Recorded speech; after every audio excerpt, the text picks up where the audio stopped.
ጤና ይስጥልን ከአሃዱ የሰዓቱን አንኳር ዘገባዎች ይዘን ቀርበናል። ከዘገባዎቹ ጋር ስንታየው አባተ ነኝ። አብራችሁን ሁኑ። ኤርትራ ከኢትዮጵያ ጋር የሚያገናኛትን የአሰብ መንገድ ዘጋች።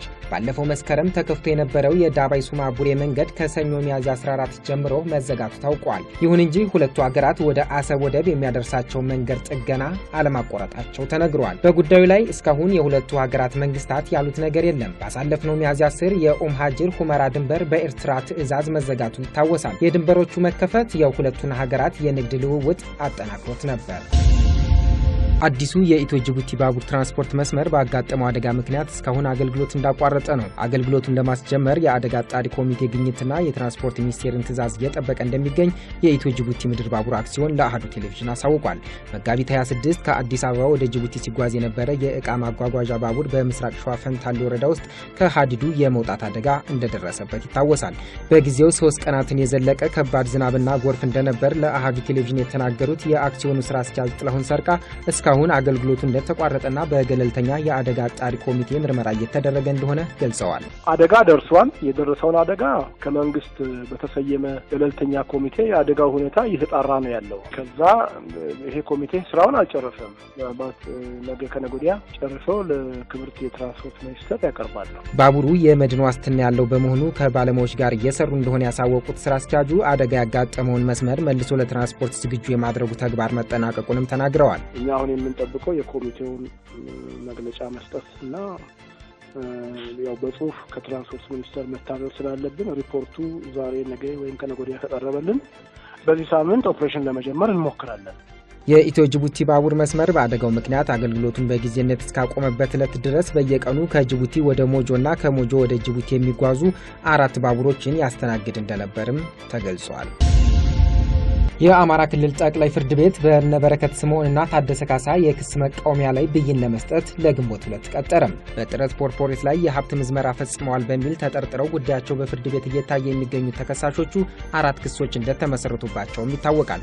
ባለፈው ሳምንት ፍርድ ቤት ቀርበው የነበሩ ተጠርጣሪዎቹ የተመሰረተባቸው ክስ ገጽ ብዛት 1009 በመሆኑና በጥሞና አንብቦና ተረቶ መልስ ለመስጠት ተጨማሪ ጊዜ እንዲሰጣቸው ጠይቀው ነበር። በዚህም ፍርድ ቤቱ የነበረከትን የመቃወሚያ መልስ ለማድመጥ ለሚያዝያ 14 ቀጠሮ መስጠቱን ተከትሎ ተከሳሾቹ ፍርድ ቤት ቀርበዋል። ሁለቱ ተከሳሾች ከሌሎች ተጠርጣሪዎች ጋር በመመሳጠር በጋራ ኢንቨስትመንት ስም የዳሽን ቢራን 50.14 አክሲዮን ድርሻ ያለ አግባብ በመሸጥ በጥረት ኮርፖሬት ላይ ከ1.8 ቢሊዮን ብር በላይ ጉዳት አድርሰዋል በሚል ተከሰዋል። እንደ አማራ ክልል የብዙሃን መገናኛ ድርጅት መረጃ ተጠርጣሪዎቹ የአዋጭነትና የዳሰሳ ጥናት ሳይካሄድ እንዲሁም የቦርድ ውሳኔ ሳይሰጥ ለስማርት ኤሌክትሪክ ውሃ ዊንድ ጄኔሬተር ኩባንያ 1.3 ቢሊዮን ብር ከጥረት አስተላልፈዋልም ተብለዋል። ተከሳሾቹ ዲቬንቲስ ዊንድ ለተሰኘ ኩባንያ የባንክ ዕዳ ከጥረት ሂሳብ እንዲከፈል እንዲሁም በጥረት ኮርፖሬት ስር ላሉ አክሲዮን ማህበራት የብድር ዋስትና ግዴታ በመግባት ዕዳ የመክፈያ ጊዜያቸው ሲደርስ ከጥረት ገንዘብ እንዲከፈል በማድረግ በሚሉ 4 ክሶች ተመስርቶባቸዋል። በተጨማሪም ሁለቱ ተከሳሾች ከተለያዩ ባንኮች የተበደሩትን ገንዘብ ከጥረት ኮርፖሬት ሀብት እንዲከፈል አድርገዋል በሚልም ተከሰዋል። ተከሳሾቹ በቀረቡባቸው ክሶች ላይ መቃወሚያቸውን ለፍርድ ቤት በጽሁፍ ያቀረቡ ሲሆን የክስ ሂደቱ በፍጥነት እንዲታይላቸውና ተለዋጭ ቀጠሮች እንዳይበዙባቸው ጠይቀዋል። ፍርድ ቤቱም በክስ መቃወሚያው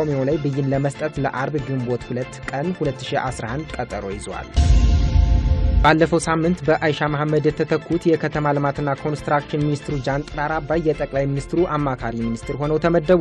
የጠቅላይ ሚኒስትሩ የመሰረተ ልማትና የከተማ ልማት አማካሪ ሚኒስትር ሆነው በጠቅላይ ሚኒስትር አብይ አህመድ የተመደቡት ጃንጥራር ወደ አማራ ክልል ርዕሰ መስተዳድርነት የሄዱትን አምባቸው መኮንንን ተክተዋል። በተመሳሳይ ባለፈው ሳምንት ከኦሮሞ ዲሞክራሲያዊ ፓርቲ ኦዴፓ የማዕከላዊ ጽህፈት ቤት ኃላፊነታቸው የተነሱት አለሙ ስሜ የብረታ ብረትና ኢንጂነሪንግ ኮርፖሬሽን ሜቴክ ምክትል ዋና ዳይሬክተር ሆነዋል። የኦሮሚያ ምክትል ርዕሰ መስተዳድርና የማህበራዊ ዘርፍ ኃላፊ የነበሩት ጠቅላይ ሐሰንም በሚኒስትር ማዕረግ የጠቅላይ ሚኒስትሩ የማህበራዊ ዘርፍ አማካሪ ሆነው መመደባቸው ታውቋል። የሚኒስትሮች በወራት ልዩነት መቀያየርና ሹምሽር መብዛት ባለፈው ሳምንት ከህዝብ እንደራሴዎች ምክር ቤት አባላት ጥያቄ ማስነሳቱ ይታወሳል። በሳውዲ አረቢያ ያለመኖሪያ ፍቃድ ይኖሩ የነበሩ 850 ኢትዮጵያን ተመለሱ። ባለፈው አርብና እሁድ ወደ ሀገራቸው የተመለሱ ዜጎች በፍቃዳቸው መመለሳቸውን የገለጸው የውጭ ጉዳይ ሚኒስቴር ወደ ሳውዲ አረቢያ የተጓዙትን በህገ ወጥ መንገድ እንደነበር አክሏል። ኢትዮጵያውያኑን ለመመለስ የሚኒስቴሩ የጅዳ ቆንጽላ ጽህፈት ቤት የሳውዲ አረቢያ መንግስትና ዓለም አቀፉ የፍልሰተኞች ድርጅት መተባበራቸው ተነግሯል። የውጭ ጉዳይ ሚኒስቴር በሳውዲ አረቢያና በሌሎች አገራት ያለመኖሪያ ፍቃድ የሚኖሩ ዜጎች በሰላም ወደ ሀገራቸው እንዲመለሱ የሚያደርገውን ጥረት አጠናክሮ እንደሚቀጥልም እወቁልኝ ብሏል። ባለፈው የካቲት 1540 ዜጎች ያለመኖሪያ ፈቃድ ከሚኖሩበት ሳውዲ በተመሳሳይ መመለሳቸው ይታወሳል። ከኦሮሚያ ክልል የተፈናቀሉ ኢትዮጵያውያንን ወደ ነበሩበት ቀዬ እንደሚመልሱ ባለፈው ሳምንት የተሾሙት የኦሮሚያ ምክትል ርዕሰ መስተዳድር ሽመልስ አብዲሳ ተናገሩ። አፈናቃይነት ጠላታችንና የተሸናፊዎች ምልክት በመሆኑ ለዚህ ቦታ አይኖረንም ሲሉ የተደመጡት ሽመልስ የኢትዮጵያን አንድነት ለማጠናከር እንደሚሰሩ አክለዋል። በተለያየ ሴራ በተለያየ ችግር ከኦሮሚያ ክልል የተፈናቀሉ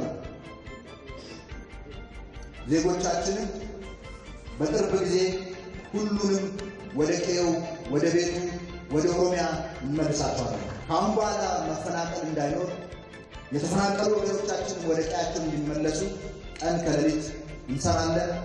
የኢትዮጵያን አንድነት በይበልጥ እናጠናክራለን። ምክትል ርዕሰ መስተዳድሩ ይህን ያሉት ሚያዝያ 13 በአምቦ በተካሄደ የህዝብ ለህዝብ ግንኙነት መድረክ ነው።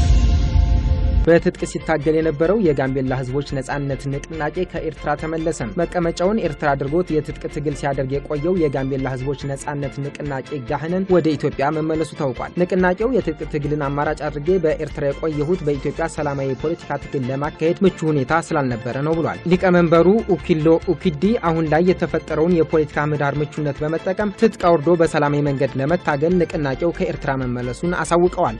ከዚህ ቀደም በኢትዮጵያና ኤርትራ መካከል የነበረው ቅራኔ የኢትዮጵያ መንግስት በትጥቅ ለመታገል ለሚመርጡ ኃይሎች ኤርትራን እንደመመሸጊያ እንዲጠቀሙበት ሲያደርግ ኖሯል። የንቅናቄውን አባላትና አመራሮች በጋምቤላ አውሮፕላን ማረፊያ የተቀበሉት የክልሉ ርዕሰ መስተዳድር ኡመድ ኡጅሉ ንቅናቄው የትጥቅ ትግሉን በመተው ሰላማዊ መንገድን ስለመረጠ አመስግነዋል። የሀሳብ ልዩነቶችን በማጥበብ ለክልሉ ህዝብና ልማት ተጠቃሚነት በጋራ እንደሚሰሩም ተናግረዋል። ለዚህም አንድ በሚያደርጉ ጉዳዮች ላይ በጋራ ለመስራት ዝግጁ መሆናቸውን ስለማረጋገጣቸው ከጋምቤላ ክልል ፕሬስ ሴክሬታሪ ያገኘነው መረጃ ያመለክታል።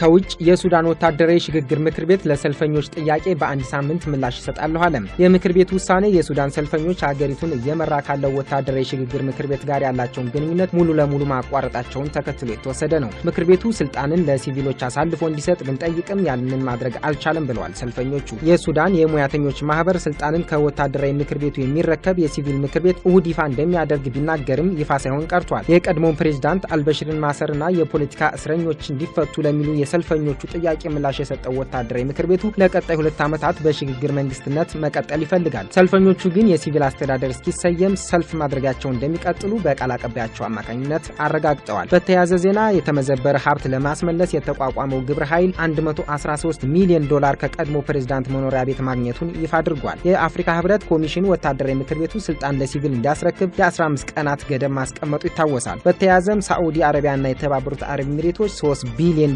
ለሱዳን ወታደራዊ መንግስት በድጋፍ መልክ ሊሰጡ መሆኑን አስታውቀዋል። $500 ሚሊዮን በሱዳን ማዕከላዊ ባንክ የሚቀመጥ ሲሆን የተቀረው በምግብ በመድኃኒትና በነዳጅ ምርቶች በእርዳታ መልክ የሚሰጥ ይሆናልም ተብሏል።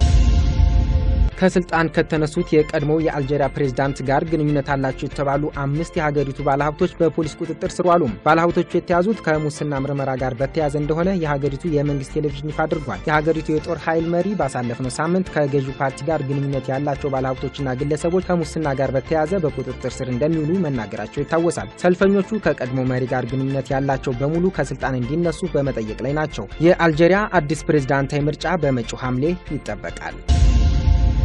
በመጨረሻም በሺዎች የሚቆጠሩ ሞሮኮውያን የታሰሩ የመብት ተሟጋቾች እንዲፈቱ በመጠየቅ ላይ ናቸው። በራባት ከተማ ሰልፍ የወጡ በሺዎች የሚቆጠሩ ሰልፈኞች በሀገሪቱ ለተንሰራፈው ሙስናና ስራ አጥነት መንግስት ምላሽ እንዲሰጥ በመጠየቃቸው የታሰሩ የመብት ተሟጋቾች እንዲፈቱ ጠይቀዋል። 42 ተሟጋቾች በ2016 እና 2017 ከተደረጉ ህዝባዊ ሰልፎች ጋር በተያያዘ በእስር ላይ ይገኛሉ። የሀገሪቱን ጸጥታ አውከዋል በሚል በመንግስት የተከሰሱት ተሟጋቾቹ ባለፈው ወር የ20 ዓመት እስር ተላልፎባቸው ነበር። የሪፍ ንቅናቄ አባላት ከሆኑት በተጨማሪም ንቅናቄውን ሰልፍ የዘገበ ጋዜጠኛም የ3 ዓመት እስራት ተፈርዶበታል። መንግስት የመብት ተሟጋቾቹን ከመፍታት በተጨማሪ ሀገሪቱ የምጣኔ ሀብትና የኑሮ ውድነትን ለማሻሻል እርምጃ እንዲወስድም ሰልፈኞቹ ጠይቀዋል።